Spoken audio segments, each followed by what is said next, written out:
ಯಾದಗಿರಿ ಜಿಲ್ಲೆಯ ಶಹಾಪುರ ತಾಲೂಕಿನಲ್ಲಿ ಎಸ್ಎಸ್ಎಲ್ಸಿ ಫಲಿತಾಂಶ ಸುಧಾರಣೆಗೆ ತಾಲೂಕು ಪಂಚಾಯಿತಿ ಯೋ ಬಸವರಾಜ ಶರಬೈ ಅವರು ಮನೆ ಮನೆಗೆ ಭೇಟಿ ನೀಡಿ ವಿದ್ಯಾರ್ಥಿಗಳ ಓದಿನ ಕಾಳಜಿ ವಹಿಸುತ್ತಿದ್ದಾರೆ.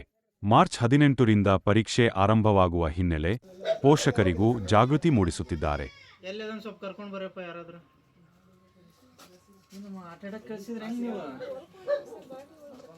ಯಾದಗಿರಿ ಜಿಲ್ಲೆಯ ಶಹಾಪುರ ತಾಲೂಕಿನಲ್ಲಿ ಎಸ್ಎಸ್ಎಲ್ಸಿ ಫಲಿತಾಂಶ ಸುಧಾರಣೆಗೆ ವಿಶೇಷ ಪ್ರಯತ್ನಗಳು ಆರಂಭಗೊಂಡಿವೆ. ತಾಲೂಕು ಪಂಚಾಯತ್ ಇಒ ಬಸವರಾಜ ಶರಬೈ ಅವರು ಕಚೇರಿ ಕಾರ್ಯ ಮುಗಿದ ಬಳಿಕ ವಿದ್ಯಾರ್ಥಿಗಳ ಮನೆಗೆ ತೆರಳಿ ಓದಿನ ಪರಿಸ್ಥಿತಿ ಪರಿಶೀಲಿಸುತ್ತಿದ್ದಾರೆ. ಖಾನಾಪುರ ಗ್ರಾಮ ಸೇರಿದಂತೆ ಹಲವು ಗ್ರಾಮಗಳಲ್ಲಿ ವಿದ್ಯಾರ್ಥಿಗಳಿಗೆ ಟಿವಿ ಹಾಗೂ ಮೊಬೈಲ್ ಬಳಕೆ ಕಡಿಮೆ ಮಾಡಿ ಓದಿಗೆ ಹೆಚ್ಚು ಸಮಯ ಮೀಸಲಿಡುವಂತೆ ಸಲಹೆ ನೀಡಿದ್ದಾರೆ. ಜಾತ್ರೆ, ಕೂಲಿ ಕೆಲಸ ಸೇರಿದಂತೆ ಇತರ ಕಾರ್ಯಗಳಿಗೆ ಹೋಗದೆ ಪರೀಕ್ಷೆಗೆ ಸಿದ್ಧರಾಗುವಂತೆ ವಿದ್ಯಾರ್ಥಿಗಳಿಗೆ ಹಾಗೂ ಪೋಷಕರಿಗೆ ಕಿವಿಮಾತು ಹೇಳಿದರು. ಗ್ರಾಮ ಪಂಚಾಯತ್ ಮಟ್ಟದಲ್ಲಿ ಗ್ರಂಥಾಲಯ ಸೌಲಭ್ಯ ಒದಗಿಸಿ ಓದುವ ವಾತಾವರಣ ನಿರ್ಮಿಸಲಾಗಿದೆ.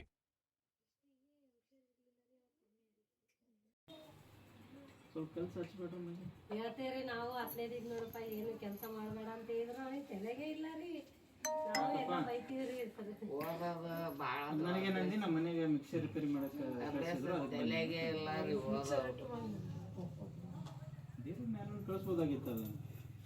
ಇವಾಗ ಏನು ಓದಿದ್ ಮನೆಗೆ ಬಂದೆ? ಏನು ಓದಿಲ್ಲಲ್ಲ. ಅಲ್ಲಿ ಹೋಗ್ತಿ ಲೈಬ್ರರಿಗೆ ದಿನಾಲು? ಯಾಕೆ? ಮಕ್ಕಳು ಬಾಯಿ ನೀರು ಹಾಕೊಂಡು ಮಾಡ್ಕೊಂಡು ಅಲ್ಲಿ ಇಲ್ಲೇ ಚಂದ ಅದಲ್ಲ. ಇಲ್ಲೇನು ಡಿಸ್ಟರ್ಬ್ ಅದೇನ್ರಿ? ಸ್ವಲ್ಪ ಟಿವಿಗೆ ಹಚ್ಚಬೇಡ್ರಿ ಒಂದು ವಾರ.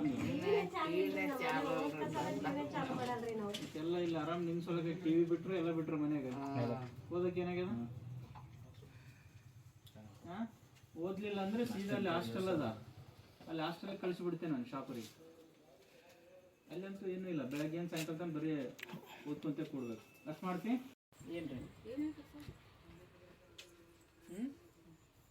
ಪ್ರತಿದಿನನೂ ನಿನ್ನ ಫೋಟೋ ಲೈಬ್ರರಿಯಲ್ಲಿ ಇರಬೇಕು ಮತ್ತು ಓದ್ತಾ ಇರಬೇಕು.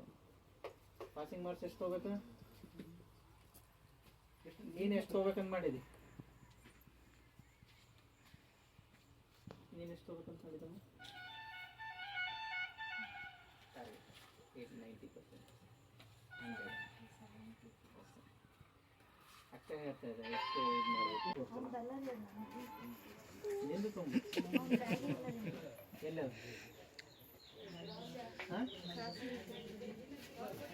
ಬ್ಯಾಗ್ ಎಲ್ಲ ಕ್ರಾಸ್ನಾಗ ಏನಲ್ಲ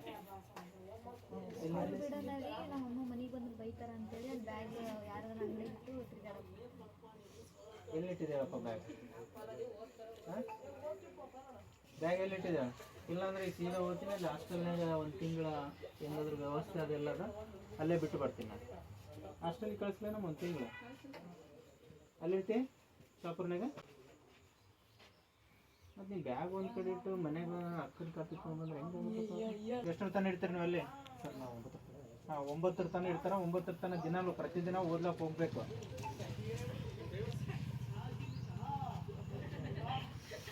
ನೀನು ಗಂಡ್ಸ್ ಮಗ, ನೀನು ಮನೆಗೆ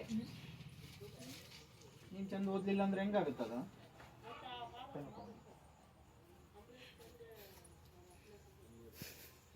ಬೇಕಾ? ಸರ್ ತಗ ಸರ್ ತಗ